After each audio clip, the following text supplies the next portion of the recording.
কেউ বোঝে না মনের ব্যথায় আমি ভালো নাই। হেই গাইস, কি অবস্থা সবার? সবাই কেমন আছো? আশা করি সবাই ভালো আছো। আজকে আমরা এমন একজন মানুষের গান নিয়ে রিয়াকশন দিতে যাচ্ছি যিনি আমাদের মাঝে আর নেই, কিন্তু তার গানগুলো অমর করে রেখে গেছেন। হ্যাঁ, আমি কথা বলছি আমাদের সবার প্রিয় আতিফ আহমেদ নিলয় ভাইয়ের কথা। ওনার আইকনিক গান কেউ বোঝে না মনের ব্যথা, কার বাসরে ঘুমা বন্ধু দুই নিয়ে 2021 সালে রিলিজ হওয়ার পর এই গানটি আজ পর্যন্ত কোটি কোটি মানুষের হৃদয়ে জায়গা করে নিয়েছে। মন ছুঁয়ে যাওয়া এই গানটি আজ পর্যন্ত ইউটিউবে মিলিয়নেরও বেশি মানুষ দেখে ফেলেছেন। গানটি লিখেছেন এবং সুর করেছেন আতিফ ভাই নিজেই। কিন্তু সবচেয়ে বড় দুঃখের বিষয় হলো 2022 সালে মাত্র 24 বছর বয়সে এই গুণী শিল্পী আমাদের সবাইকে কাঁদিয়ে দুনিয়া থেকে চিরবিদায় নেন। আজ এত বছর পরেও উনার কণ্ঠে গান শুনলে কেমন যেন এক অদ্ভুত শূন্যতায় বুকটা হাহাকার করে ওঠে। উনার এই অমর সৃষ্টিকে আরো একবার স্মরণ করার জন্য এই ভিডিওটি তৈরি করা। তো চলো গাইস, কথা না বাড়িয়ে গানটা প্লে করা যাক। Let's start. কেউ বোঝে না মনের ব্যথায় আমি ভালো নাই, প্রেমের মাঝে এত ব্যথায় আগে বুঝি নাই। কেউ বোঝে না মনের ব্যথা আমি ভালো নেই, প্রেমের মাঝে এত ব্যথা আগে বুঝি নাই। আমরা যখন নতুন নতুন প্রেমে পড়ি তখন আমাদের কাছে সবকিছু রঙিন লাগে, কিন্তু সেই প্রেম যখন ছেঁকা আর অবহেলায় রূপ নেয় তখন আমরা বুঝতে পারি যে ভালোবাসার ভেতরে কতটা বিষাক্ত কষ্ট লুকিয়ে আছে। নিজের কাছের মানুষটাই যখন মনের খবর নেয় না, তখন ভেতর থেকে শুধু একটাই চিৎকার বের হয়, আমি ভালো নাই রে ভাই। প্রেমের কষ্ট যে এতটা মারাত্মক তা আগে জানলে আমি এই পথে পাই দিতাম না। আমি জানতাম যদি অন্যের সাথে বাঁধবি সুখের ঘর, আমি করতাম না রে আপন তোরে কইরা রাখতাম পর। আমি জানতাম যদি অন্যের সাথে বাঁধবি সুখের ঘর, আমি করতাম না রে আপন তোরে কইরা রাখতাম পর। আমি জানতাম যদি অন্যের সাথে বাঁধবি সুখের ঘর, আমি করতাম না রে আপন তোরে কইরা রাখতাম পর। এই লিরিক্সের ভেতরে আফসোসটা দেখছেন?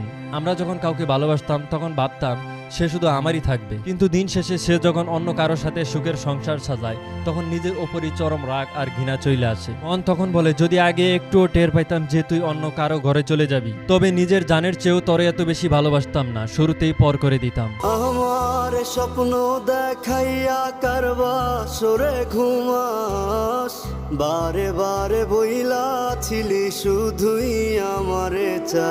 আমারে স্বপ্ন দেখাইয়া কার বাসরে ঘুমাস, বারে বারে বইলাছিলি তুই আমারই চাস। গানের এই লিরিক্সটা একদম কলিজায় গিয়ে লাগে তীরের মতো। একটা মেয়ে যখন সম্পর্ক থাকা অবস্থায় হাজারটা বিয়ের স্বপ্ন দেখায়, কসম কাটে, আর সেই মেয়েটাই টাকার কাছে বা পরিস্থিতির কাছে বিক্রি হয়ে অন্য কারো বাসরে গিয়ে ঘুমায়, তখন সেই ছেলের মানসিক অবস্থা কেমন হয়?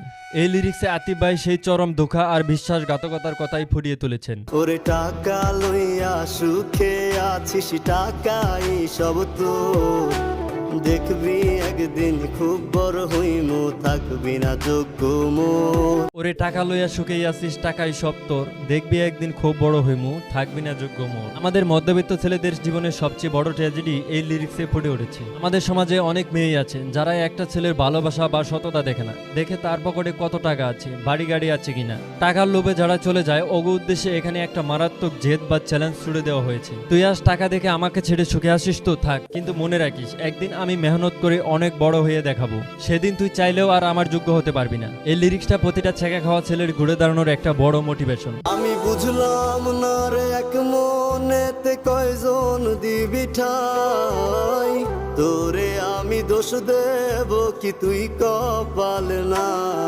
আমি বুঝলাম না রে এক মনেতে কয়জন দিবি ঠাই, তরে আমি দোষ দিব কি তুই কপালে নাই। কিছু মানুষের মন তো নয় যেন ইন্টারনেটের হটস্পট, একসাথে যে তারা মনে কতজনকে জায়গা দেয় তার কোনো হিসাব নেই। এই লিরিক্সে এক বুক কষ্ট নিয়ে বলা হচ্ছে আমি তোরে আর কি দোষ দেব রে, দোষ তো তোর না, দোষ আমার এই পোড়া কপালে। তোরে ভালোবেসে ভুল মানুষের পেছনে ঘুরে নিজের জীবনটা নষ্ট করেছি। তোর লাগিয়া মায়া লাগে কান্দে অন্তর, আমি করতাম না রে আপন তোরে কইরা রাখতাম পর। তোর লাগিয়া মায়া লাগে কান্দারে অন্তর, আমি করতাম না রে আপন তোরে কইরা রাখতাম পর। গানের একদম শেষের লাইনে এসে আতিফ ভাই যে শব্দটা ব্যবহার করেছেন মায়া, এই মায়া জিনিসটা দুনিয়ার সবচেয়ে বড় এবং বিষাক্ত একটা ফাঁদ। একটা মানুষ আপনাকে ধোঁকা দিয়েছে, আপনার আবেগ নিয়ে খেলেছে, আপনারে জ্যান্ত লাশ বানিয়ে অন্য কারো ঘরে চলে গেছে। নর্মালি ওনার উপর আপনার চরম ঘৃণা থাকার কথা ছিল, তাই না? কিন্তু দিন শেষে আফসোসটা কোথায় জানেন? ওনার এই মায়াবী চেহারাটা বা ওনার সাথে কাটানো পুরনো মুহূর্তগুলোর কথা মনে পড়লে সমস্ত রাগ খুব এক নিমিষে শেষ হয়ে যায়। মনের অজান্তে ওনার জন্য এক অদ্ভুত মায়া কাজ করে। আসলে ভাই, ভালোবাসা মরে গেলে মানুষের ভেতরে থাকে এই মায়া, আর এই মায়ের কারণেই ছেঁকা খাওয়া মানুষগুলো রাতের পর রাত বালিশ ভিজিয়ে কাঁদে। তো গ্যাস, আজ আমরা আতিফ আহমেদ নিলয় ভাইয়ের এই অমর গানের উপর রিয়াকশন দিলাম। মানুষ চলে যায়, কিন্তু তার সুন্দর গান আর তার কণ্ঠ চিরকাল আমাদের মাঝে বেঁচে থাকে। তবে পরিশেষে একটা অনুরোধ থাকবে, আপনার জীবন যতই কঠিন হোক না কেন, কোনো মানুষের অবহেলা বা ভালোবাসার কষ্টের জন্য নিজের জীবন বা শরীর নষ্ট করবেন না। আর হ্যাঁ, আপনার প্রিয় গান কোনটা এবং নেক্সট কোন গানের রিয়াকশন দেখতে চান অবশ্যই কমেন্টে জানাবেন। Bye bye, tata.